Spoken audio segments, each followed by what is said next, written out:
Hello and welcome. I'm Maria Ressa. Welcome to Talk Thursday. We are in the final days before the U.S. presidential elections, coming on the heels of a devastating storm. We're sitting in Manila with U.S. Ambassador Harry Thomas. Ambassador Thomas, thank you for having us.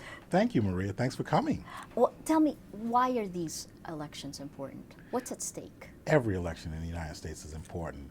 What's at stake is the continuation of democracy, of the oldest democracy in the world, to show that we can have free, fair, and transparent elections. For many people, it's about the economy. For others, it's about social services. For others, it's about education. And we want to make sure that everybody has the opportunity to vote. So it's extremely important. That's why the president and Governor Christie, Governor Cuomo, and others are trying to bring safety and security and back to the metropolitan area, my home. Yes. To make sure that people can vote next Tuesday. The two candidates between President Barack Obama and Governor Mitt Romney, what makes this race different? Well, the first thing that makes it different is one is an African American, the other one's a Mormon. And that is tremendous progress from when I was a child, and people were having a hard time registering to vote. So the fact that in one generation you can have these two as candidates, where for most Americans, not all, but most Americans that's not an issue, is tremendous progress and something that we should be proud about. Now, clearly the country is divided. Yes. You see that in all the polls. Very evenly divided. Evenly divided, and that's great. That's what democracy is about. The opposition's job is to oppose. And so I think we're going to see two very different philosophies. Governor Romney is talking that he can cut taxes and grow businesses and create jobs. President Obama is definitely dedicated to creating jobs, and he says he wants to preserve social services and services for the elderly. It's two different functions of whether you think more government can do solve challenges, or in some who think that you need businesses to solve, but they are mixed, and when you really look at it closely. And where they pretty much agree, actually, for your readers and viewers, is foreign policy. Right. You know, there's a tremendous agreement in the United States on foreign policy. There's agreement on the repivot or rebalance toward Asia. We are certain that if President Obama is reelected, the policy toward Asia will continue.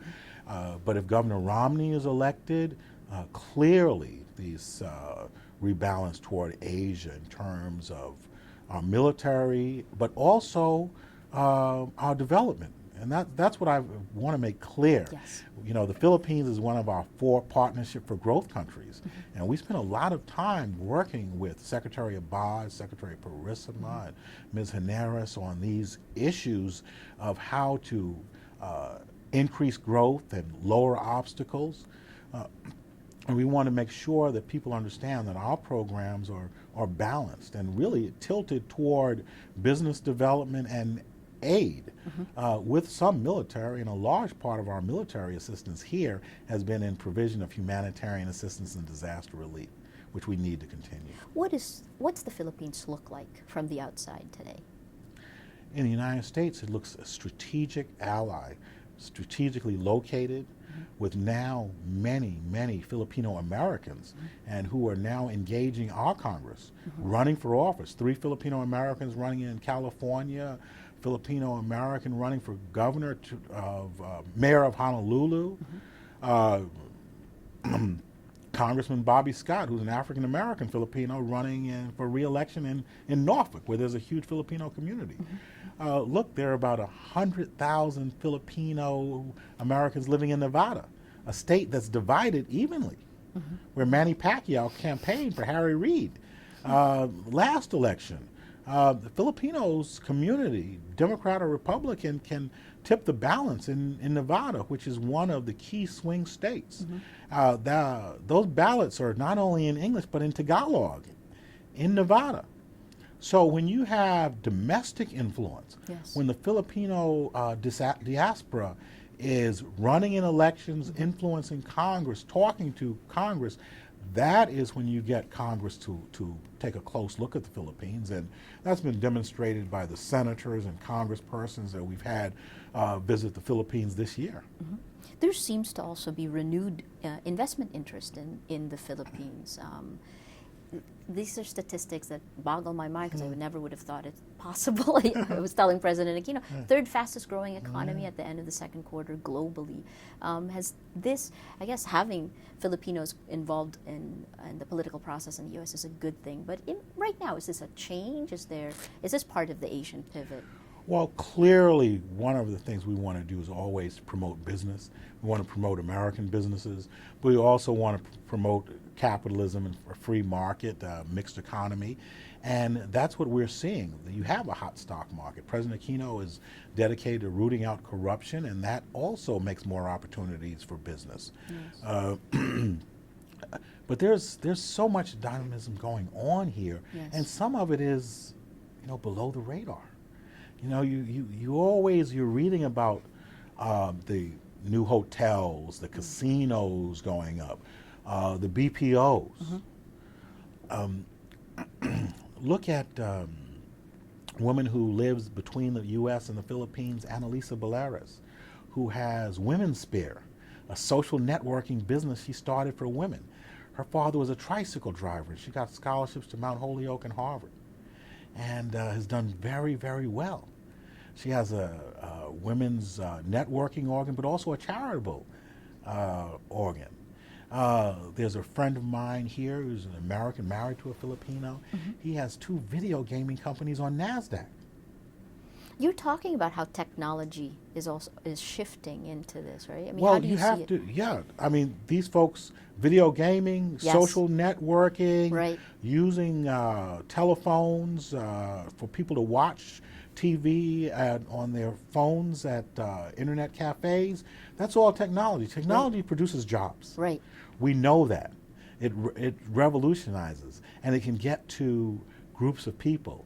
We just had Phil Dev here, Dado, Catherine Peterson, Sheila Mercado. They're all interested in bringing Silicon Valley, not just to Cebu, but all of the Philippines. And I think this is going to work because if there are one people who use the internet, it's Filipinos. Twitter, Facebook, Plucker, everything. Yes. And this is not just fun, which it is often for some of us, but it's a job producer. And it gives kids what we would like to see, a chance to stay here. Fantastic. Let me ask you, a few days after the U.S. presidential elections, China goes through its own political process. What does this mean in terms of what the two powerful countries, the superpowers, are doing? Well, it's quite a different political process than it we is, go definitely. through. Yes, yes. But what we would like to see from China, we welcome China's growth, their economic growth. Clearly, the United States as well as the Philippines need to have trade with China. There are 10,000 Americans and 10,000 Chinese arriving in each other's country each day to do business. That is important. What we want to see is China be a responsible member and a responsible leader of nations, that they are supportive of human rights, there's no engagement in economic coercion, and that they work with ASEAN in particular. The code of conduct is important for the South China / Western Philippine Sea. We support a multilateral approach, but peace, through peaceful negotiations at the negotiating table, and that's what we would like to see come out of this new leadership that will come in a couple of weeks. From what you're seeing from here, it's been a tense year between China and the Philippines with the potential standoffs at the South China Sea.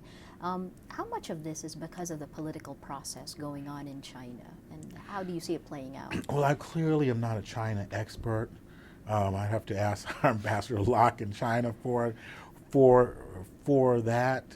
I think when you look at China's history, some of them feel that the Western powers in previous centuries semi-colonialized them, ran their governments.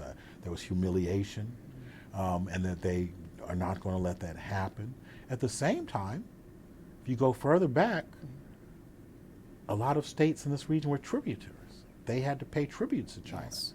But going further back, China paid tributes to the Malays. So we can't redo history on that. We have to do it where we are in modern day.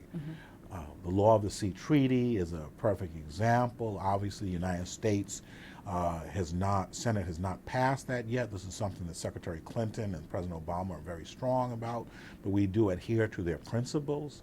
And that means you have a 12-mile international boundary and another 188-mile exclusive economic zone and a continental shelf that can go on for many, many miles. And those are natural resources. And think about if the Philippines could harness that gas, how it could transform the Philippines. Now, we know some countries go through the resource curse. Yes. But clearly, President Aquino and his cabinet are dedicated to honesty and transparency. And if you can utilize those funds, because you have the highest electrical costs in Asia, Correct. which inhibit business. So if you can utilize those funds, lower electrical costs, lower energy costs, and also use your renewable energy, that is going to attract businesses. That's going to be one of the things. You have to look at costs. Do you think the growth rates in the Philippines, are they sustainable? They need to be higher. They Wow. need to be higher. You're optimistic. Well, I'm always optimistic. That's what Americans are, and for good or bad. But growth rates are applaudable, but they need to be higher because you have about 100 million people. Agree. So if you're going to employ and take care of people, they need to be 9 to 10%. The Philippines is a Millennium Challenge Corporation country. Yes. We have a compact here of over $424 million. Daniel Yohannes, the CEO, is just here. And when we look at whether should we renew, because this has been very successful. Yes. But what would be a key not to renew? We would not renew if the Philippine growth rate was 8 or 9%, which is what you want. So you're not getting 8. Yes. So those things, the barriers to investment, we very much applaud the increase in competitiveness by 10 places, but also they need to look at, as the journalists are saying here, ease of doing business. Yes. That's something that should be looked at. Let me bring you back to the United Sure. States. The Americans have gone through a tough time the last few Sure. years. 2008, the subprime Yes. prices going up. Many Americans feel weaker. Sure. And as a whole, the perception is that this is an American now that needs to take care of its own problems. I mean, how would you describe the United States today, and what impact will that have on us here in the Philippines? Well, Maria, you know, there's always been that part of America that's been isolationist. If you look at our history, even post-World War II, what did George Washington tell us? Don't get involved in foreign entanglements. So that has been something, a strain of America since independence. What is important, however, is the Americans realize that 1 out of every 4 jobs are tied to exports.